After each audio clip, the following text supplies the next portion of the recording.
Hello दोस्तों, चुलबुल GS academy में एक बार फिर से आप लोगों के लिए लेकर आए हैं एसएससी जीडी के लिए स्पेशल क्वेश्चन। ये जो क्वेश्चन आपके स्क्रीन पे दिख रहा है, ये क्वेश्चन काफ़ी महत्वपूर्ण है जीडी के लिए। ये एक ऐसा क्वेश्चन है कि हर एग्ज़ाम में पूछा हुआ है, कोई ऐसा एग्ज़ाम ना हो इस पर क्वेश्चन कॉमन नहीं हो। इसलिए हम एक आप लोग के लिए लेके आए हैं जिनका भी एसएससी जीडी का एग्ज़ाम अभी बाकी है, वो लोग एक बार इस वीडियो को ज़रूर देखें और देख के तब जाए एग्जामिनेशन हॉल में। तो आइए शुरू करते हैं वीडियो। फर्स्ट क्वेश्चन है कि रेड क्रॉस की स्थापना किसने किया। रेड क्रॉस की स्थापना किसने किया? तो रेड क्रॉस की स्थापना हेनरी ड्यूरेंट ने 1863 ईस्वी में किया। दूसरा क्वेश्चन, शांति निकेतन की स्थापना किसने किया? शांति निकेतन की स्थापना रविंद्रनाथ टैगोर ने किया। शांति निकेतन और विश्व भारती, ये दोनों क्वेश्चन बहुत महत्वपूर्ण हैं और दोनों का स्थापना आर.एन. टैगोर ने किया है। नेक्स्ट क्वेश्चन है कि खालसा पंथ की स्थापना किसने किया? खालसा पंथ की स्थापना गुरु गोविंद सिंह जी ने किया। गुरु गोविंद सिंह जी ने खालसा पंथ की स्थापना किया। न्याय दर्शन के संस्थापक कौन है? तो महर्षि गौतम है न्याय दर्शन के संस्थापक। ये बहुत बार क्वेश्चन पूछा हुआ है, इसलिए हम इसको एकत्रित करके आप लोग के लिए लेके आए हैं। पंचतंत्र के लेखक, पंचतंत्र एक पुस्तक है जिसका लेखक है विष्णु शर्मा। पंचतंत्र के लेखक विष्णु शर्मा है। प्रेम वाटिका के लेखक रस खान। ये तो ऐसा ही समझ में आ जाएगा, प्रेम में रस होता है इसलिए प्रेम रस, याद करिएगा, प्रेम रस यानी कि प्रेम वाटिका और रस खान। अर्थशास्त्र के लेखक, ये क्वेश्चन बहुत महत्वपूर्ण है। अर्थशास्त्र के लेखक कौन है? तो अर्थशास्त्र के लेखक है चाणक्य, इन्हीं का नाम है कौटिल्य। चाणक्य कौटिल्य इन्हीं के नाम है। ये चंद्रगुप्त द्वितीय के दरबारी में रहते थे। हुमायूनामा के लेखक कौन है? तो हुमायूनामा के लेखक है गुलबदन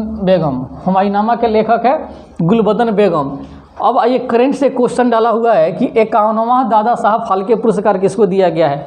तो 51वां दादा साहब फाल्के पुरस्कार जो है वो साउथ के स्टार जो है, हमारे देश के भी स्टार है, रजनीकांत को दिया गया है। और 50वां जब बोलेगा तो 50वां अमिताभ बच्चन साहब को दिया गया है। तो इसलिए 51वां बहुत महत्वपूर्ण है, अभी इनको दिया गया है। 93वां ऑस्कर पुरस्कार किस फिल्म को दिया गया है? 93वां ऑस्कर पुरस्कार जो है वो नोमैडलैंड को दिया गया है। वो फिल्म का नाम है नोमैडलैंड। 93वां ऑस्कर पुरस्कार। उसके बाद में कुछ क्वेश्चन आपका लोक नृत्य से भी डाल दिए हैं। बिहू किस राज्य का लोक नृत्य है? बिहू असम का है। काफ़ी महत्वपूर्ण क्वेश्चन है, बार बार नहीं 1000 बार ये पूछा हुआ है कि बिहू किस राज्य का लोक नृत्य है? तो बिहू जो है असम का है। कुचिपुड़ी आंध्र प्रदेश का है। कुचिपुड़ी आंध्र प्रदेश। अभी यहाँ पे है डांडिया और गरबा, ये दो गुजरात का जो लोक नृत्य है वो काफ़ी महत्वपूर्ण है, बार बार देखा गया है प्रश्न को, इसलिए हम इसको डाले हैं। भारतनाट्यम तमिलनाडु के है, तमिलनाडु से है भारतनाट्यम। याद करिए, भारतनाट्यम जो है भा आ तो, इसका भारत में भा और तमिल में तो, यानी कि जब भी भात का बात आएगा तो देखिए भा से भारतनाट्यम और तो से तमिलनाडु, ऐसे याद करिए। लावंडी जो है ये महाराष्ट्र का है। लावंडी राजघाट समाधि स्थल है किसका? राजघाट समाधि स्थल है महात्मा गांधी जी का। राजघाट महात्मा गांधी जी का समाधि स्थल है। लोकसभा का सर्वाधिक सीट किस राज्य में है? लोकसभा का जो सीट है सबसे अधिक किस राज्य में है? तो ये है उत्तर प्रदेश में। कितना है? 80 गो। और उसके बाद में है कि बिहार में लोकसभा सीटों की संख्या कितनी है? तो बिहार में लोकसभा की सीटों की संख्या 40 है। तो सबसे अधिक हो गया बिहार में, यूपी में, और बिहार में है अपना 40 गो। उसके बाद में क्वेश्चन है कि लोकसभा का सदस्य निर्वाचित होने का न्यूनतम उम्र कितनी है? तो ये 25 साल होना चाहिए, कम से कम 25 साल। अगर आप हो जाइएगा तो लोकसभा में आप सांसद बन के जा सकते हैं। वैसा ही है राज्यसभा का सदस्य का निर्वाचित होने का उम्र तो उसका होता है 30 वर्ष, यानी इससे 5 साल ज़्यादा होता है 30 वर्ष। लोकसभा को उच्च सदन कहते हैं और राज्यसभा को निम्न सदन कहते हैं। याद रखिए, वो उच्च सदन राज्यसभा को और निम्न सदन लोकसभा को। यहाँ से क्वेश्चन आता है कि बुजुर्गों का सदन किसको कहते हैं? तो बुजुर्गों का सदन राज्यसभा को कहते हैं। इसलिए कहते हैं कि इसमें इसका उम्र जो है 30 साल रखा जाता है, यानी कि अधिक उम्र होता है। जिसका अधिक उम्र होता है ना, वही बुजुर्गों का सदन कहलाता है। एक और बहुत काफ़ी महत्वपूर्ण क्वेश्चन लेके आपके लिए हम आए हैं कि 67वां राष्ट्रीय फिल्म पुरस्कार 67वां राष्ट्रीय फिल्म पुरस्कार, देखिए यहाँ से 67वां राष्ट्रीय फिल्म पुरस्कार का सर्वश्रेष्ठ अभिनेता किसको दिया गया है। सर्वश्रेष्ठ अभिनेता जो है वो हमारे यहाँ के मनोज बाजपेयी जी हैं, बिहार से हैं मनोज बाजपेयी, पश्चिमी चंपारण जिला के अंतर्गत बेलवा गांव से आते हैं। ये सर्वश्रेष्ठ अभिनेता है मनोज बाजपेयी। भोसले फिल्म जो आया था उसके लिए किरदार में ये निभाए थे, अच्छा उसमें इनको मनोज बाजपेयी को दिया गया और धनुष को दिया गया। धनुष जो साउथ के स्टार है धनुष, वो असुरन फिल्म में काम किए थे, उसमें उनके बेस्ट भूमिका रहा, इसलिए असुरन के लिए धनुष को और मनोज बाजपेयी को भोसले के लिए। अब आइए 67वां राष्ट्रीय फिल्म पुरस्कार का सर्वश्रेष्ठ अभिनेत्री किसको दिया गया है, यानी कि हीरोइन के क्षेत्र में कह रहा है, तो इसको कंगना रनौत को दिया गया है। कंगना रनौत का फिल्म आप देखे होइएगा, पंगा आया हुआ था और एक और मूवी आया था मणिकार्णिका। इस दो मूवी के लिए उनको सर्वश्रेष्ठ अभिनेत्री का अवार्ड दिया गया है और हाल ही में उनको पद्मश्री अवार्ड भी दिया गया, जो काफ़ी चर्चा में रहा था। साइंस से कुछ क्वेश्चन डाल दिए हैं कि लेंस का मात्रक क्या होता है, ये तो सब इजी क्वेश्चन है, लेकिन इजी क्वेश्चन ही गलती होती है, इसलिए साइंस का क्वेश्चन है कि लेंस का ऐसा ही मात्रक डायोप्टर होता है। ग्रीन हाउस गैस का मुख्य कारण क्या है। ग्रीन हाउस गैस का मुख्य कारण जो होता है ना, CO2 गैस होता है, कार्बन डाइऑक्साइड गैस होता है। उसके बाद आप आइए यहाँ पे, चूहा का विष में के रूप में पर क्या प्रयुक्त होता है। चूहा विष के रूप में क्या प्रयुक्त होता है, तो जिंक फॉस्फाइड, उसमें जो होता है ना जिंक फॉस्फाइड होता है। ये बहुत बार क्वेश्चन देखा गया कि बार बार पूछा है, ऐसा नहीं है कि मैं आप लोगों को पहली बार बता रहा हूँ। आप लोग कोई भी एग्जाम का क्वेश्चन बैंक देखिएगा, ये सब क्वेश्चन कितना बार रिपीट हुआ है। शरीर में लोहे की कमी से होता है, कौन सी रोग होती है शरीर में लोहे की कमी से। जब शरीर में लोहे की कमी हो जाएगी तो वहाँ एनीमिया रोग होती है, और अधिकतम हो जाएगा अगर शरीर में लोहे की मात्रा बढ़ जाएगी तो वहाँ लोहत्तम होता है। यहाँ अधिकतम में लिख देते हैं, शरीर में अगर लोहा की मात्रा ज़्यादा हो जाएगा तो लोहमयता रोग हो जाएगा। अब ये लोहे में जंग लगने से लोहे का भार क्या होता है। सिंपल क्वेश्चन, मान लीजिए ये लोहा है, ये लोहा है, अगर इसमें जंक लग रहा है यानी कि बूंदा बूंदा बूंदा बूंदा इसमें कुछ आकर ऊपर से बैठ जा रहे हैं, तो इसका भार क्या होगा। पहले ये 1 किलो का था, उस पर कुछ वजन बढ़ जाएगा तो सिंपली कि बढ़ जाएगा।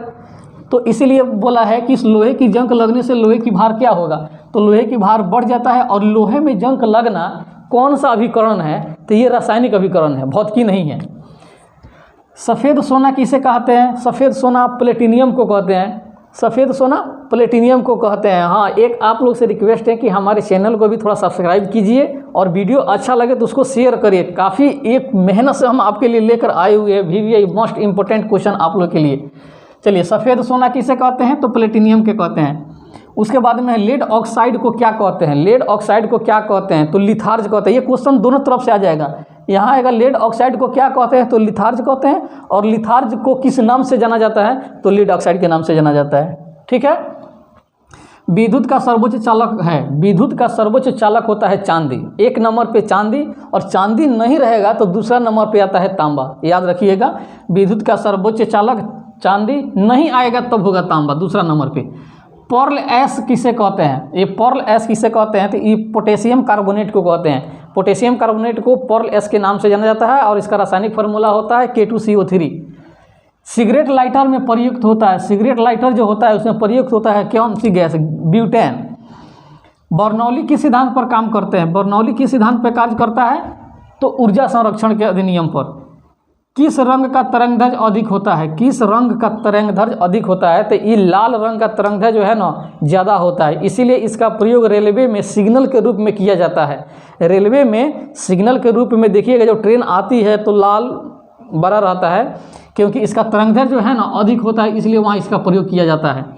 और यहाँ क्वेश्चन फिर एक और दे दिए हैं कि किस रंग का तरंगदैर्घ्य कम होता है। जब भी कम होगा तो बैगनी और ज़्यादा होगा तो लाल। ध्रुव पर नमन कोण कितना होता है, ध्रुव पर जो है ना पोल पर, उसका नमन कोण 0 डिग्री होता है। और विषुवत परिणति कोण जो है ना, विषुवत परिणति कोण ध्रुव पर नमन का कोण जो होता है 90 डिग्री का होता है, ध्रुव पर 19 डिग्री होता है। और विषुवत पर नति का कोण जो है 0 डिग्री का होता है, विषुवत पर 0 डिग्री। इसको याद करने का तरीका देखिए, ध्रुव छोटा है 2 अक्षर का है तो ज़्यादा हो जाएगा 19, और विषुवत जो है ये बड़ा अक्षर में लिखा हुआ है तो ये छोटा हो जाएगा 0 डिग्री। अब ये एक अश्वशक्ति, ये छोटा सा क्वेश्चन है, एक अश्वशक्ति, लेकिन आप लोग मैट्रिक में भी ये देखिएगा आया होगा, इंटर में भी, ISC में भी आता है, आगे तक हर कॉम्पिटिटिव एग्जाम जो भी है उसमें 80% इसका चांस रहता है आने का। तो एक अश्वशक्ति बराबर होता है 746 वाट। 746 वाट बराबर एक अश्व शक्ति या एक अश्व शक्ति बराबर 746 वाट, दोनों बात बराबर हुआ। प्रकाश की चाल सबसे अधिक होता है किस में? प्रकाश का जो चाल होता है सबसे अधिक किस में होता है? ये प्रकाश यहाँ था निर्वात में, एक वो गलती था। इसका कितना होता है? तो 3 × 10⁸ मीटर पर सेकेंड। अब आइए, समुद्र की गहराई मापी जाती है, जो समुद्र है ना उसकी गहराई मापी जाती है तो फेदोमीटर से मापी जाती है, फेदोमीटर से मापी जाती है। नाभिक का आकार होता है, नाभिक का आकार 10⁻15 मीटर होती है, नाभिक का आकार जो है 10⁻15 मीटर होता है, याद रखिएगा। उसके बाद एक क्वेश्चन है कि नाभिक का त्रिज्या कितना होता है। देखिए क्वेश्चन आप लोग को कमेंट बॉक्स में बताना होगा कि नाभिक का त्रिज्या कितना होता है। आप लोग कमेंट बॉक्स में जरूर बताइएगा कि नाभिक का त्रिज्या कितना होता है। आप लोग के लिए हम भेज दे रहे हैं। प्रतिवर्ती धारा को दिष्ट धारा में परिवर्तित करता है। एसी को डीसी में कौन कन्वर्ट करता है? तो रेक्टिफायर, इसका काम यही है, एसी को डीसी में कन्वर्ट करना। उसके बाद में शुद्ध सोना होता है। शुद्ध सोना जो होता है ना वो कितना कैरेट का होता है? तो शुद्ध सोना जो है 24 कैरेट यानी 24 कैरेट का सोना होता है, उसमें 100 में 100 सोना होता है। और आभूषण बनाने के लिए कितना कैरेट का सोना चाहिए? तो आभूषण बनाने के लिए 22 कैरेट का सोना से आभूषण बनता है, 24 से कतई नहीं बनेगा। कोई सोनार बोलेगा कि शुद्ध सोना हम देंगे 24 कैरेट, तो ये हो ही नहीं सकता है। 24 कैरेट सोना पर आप गहना बनाइएगा तो टूट जाता है, तो इसलिए उसमें मिश्रण किया जाता है। उसके बाद में फ्यूज का तार बना होता है। फ्यूज का तार किसका बना होता है? लेड और टीन का। फ्यूज का तार बना होता है लेड और टीन का। तो ये आप लोग के लिए हम इतना VVI क्वेश्चन लेके आए हैं। आप लोग इसको एक बार स्क्रीनशॉट ले लीजिए।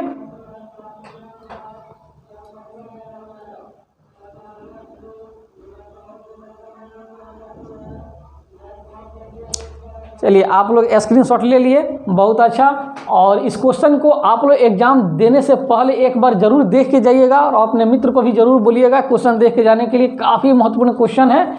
तो अगला बार फिर आप लोग के लिए ऐसा ही क्वेश्चन लेकर आते रहेंगे। तब तक के लिए हमारे चैनल को आप लोग सब्सक्राइब जरूर करिए और एक दूसरे को शेयर भी करिए, अच्छा लगे तो। धन्यवाद।